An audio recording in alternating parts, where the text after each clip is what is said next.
بسم الله الرحمن الرحيم. السلام عليك يا أمين الله في أرضه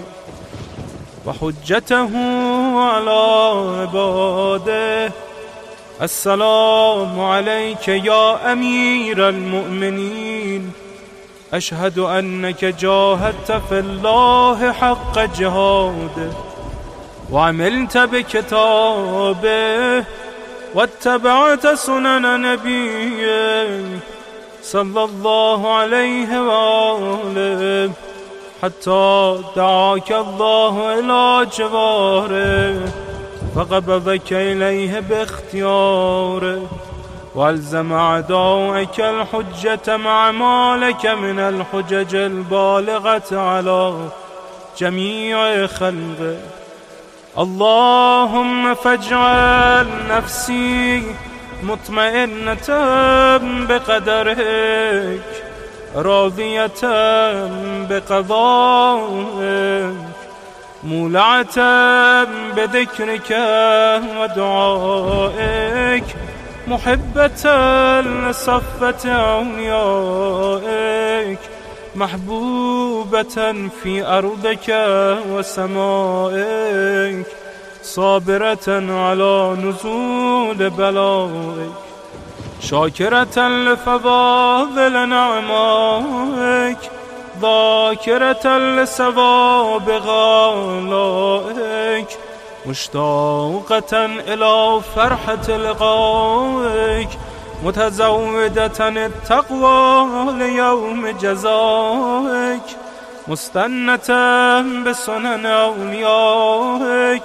مفارقة الأخلاق أعدائك مشغولة عن الدنيا بحمدك وثنائك.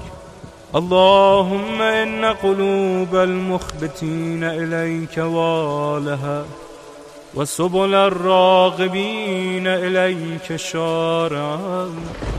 وأعلام القاصدين إليك واضحا وأفئدة العارفين منك فازعا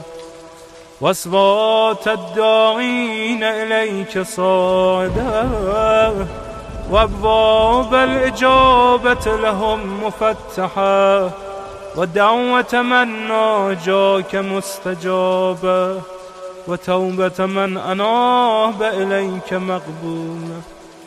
وعبرة من بكى من خوفك مرحومة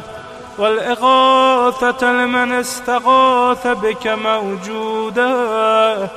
والإعانة لمن استعان بك مبذولة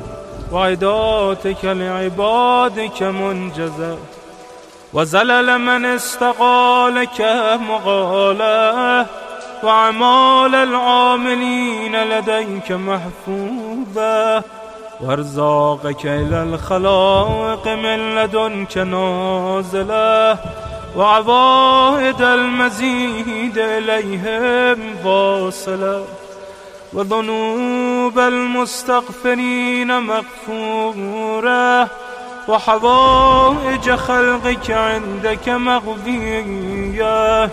وجوائز السائلين عندك موفرة وعوائد المزيد متواترة وموائد المستطعمين معدة ومناهل الظماء مترعة.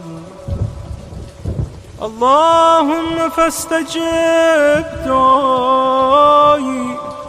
واقبل ثنائي واجمع بيني وبين أوليائي بحق محمد وعلي وفاطمة والحسن